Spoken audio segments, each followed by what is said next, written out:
تو روایتوں کا ایک ذخیرہ ہے اطعام مومن کے حوالے سے، یعنی مومن کو کھانا کھلانا، یہ ایک اچھی روش ہے، ایک پسندیدہ چیز ہے، اور اثرات ہیں اس کے مومن کو کھانا کھلانے کے۔ ایک خاتون، اب یہ بھی بہت اجمالی طور پہ میں تھیم پیش کر رہا ہوں، ایگزیکٹ قصہ آپ کی خدمت میں نقل نہیں کر رہا ہوں، لیکن ایک تھیم پیش کر رہا ہوں کہ ایک خاتون تھی جو اپنے شوہر کی انہی حرکتوں سے بڑی پریشان تھی۔ ہر دوسرے دن کوئی نہ کوئی مہمان آ جاتا تھا، اس کے لیے کھانا بناؤ، اس کی پذیرائی کرو، اس کو کھانا کھلاؤ وغیرہ وغیرہ۔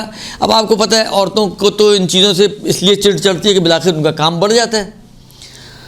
تو بڑی پریشان ہو کے آئی رسول خدا کی خدمت میں، رسول خدا کی خدمت میں پہنچی، آگے رسول خدا سے شکایت کی کہ یا رسول اللہ اس طرح میرا شوہر ہے، آپ اس کو سمجھائیں کہ اتنے مہمان نہ بلایا کرے، اتنے ہر وقت کھانا، میں پریشان ہو جاتی ہوں۔ رسول خدا نے اس کی بات سن لی۔ اچھا کہا یہ بتاؤ مجھے مہمان بناؤ گی؟ کہا یا رسول اللہ سر آنکھوں پر آپ تشریف لائیں، کب تشریف لائیں گے؟ جب بھی آپ تشریف لانا چاہیں۔ رسول خدا نے مثلاً کہا جی فلان دن میں آؤں گا۔ ٹھیک ہے جی۔ اب رسول خدا داخل ہوئے گھر میں، کھانا وانا کھایا، کھانا کھانے کے بعد اب رسول خدا نے بظاہر اس روایت سے ایسا اندازہ ہوتا ہے کہ اپنی قدرت سے اس کی آنکھوں پر تصرف کیا اور اس کی تھوڑی دیر کے لیے آنکھوں سے سمجھے پردے ہٹائے۔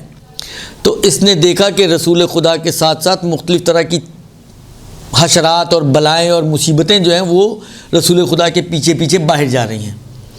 بس یہی رسول خدا کو دکھانا تھا، اور اس کے بعد سے اس کو پھر اعتراض ختم ہو گیا۔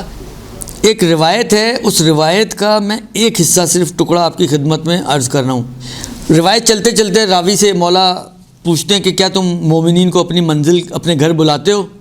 قلت نعم ما آکل الا و معی الرجلان والثلاثہ و اقل و اکثر، کہتے ہیں میں کبھی کھانا نہیں کھاتا مگر کہ ایک یا دو یا تین یا چار کچھ لوگ خلاصہ میرے ساتھ سفرے پر ہوتے ہی ہیں۔ فقال ابو عبداللہ، چھٹے امام نے کہا اما انا فضلہم علیک اعظم من فضلک علیہم، ان کی فضیلت تم پر، یہ وہی روایت ہے، ان کی فضیلت تم پر زیادہ ہے بنسبت اس کے کہ تم ان کے اوپر فضیلت رکھو، یعنی تم جو کھانا کھلا رہے ہو تمہاری فضیلت کم ہے، وہ جو تمہارے ساتھ سفرے پہ بیٹھ کے کھانا کھا رہے ہیں ان کی فضیلت تم پر زیادہ ہے۔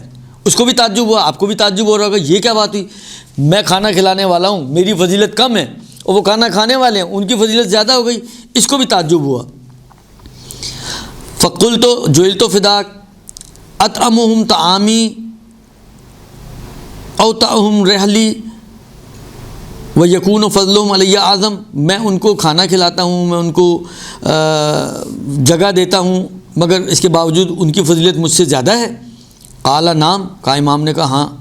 کیوں؟ یہ وہی تھی روایت جو میں ڈھونڈ رہا تھا نا، یہ اس کا جملہ یہی ہے۔ کہا انہم اذا دخلوا منزلک دخلوا بمغفرتک و مغفرت عیالک، کہتے ہیں اس کی وجہ یہ کہ جب یہ تمہارے گھر میں آتے ہیں تو ان کا گھر میں آنا تمہاری اور تمہارے گھر والوں کی مغفرت کا ذریعہ بنتا ہے۔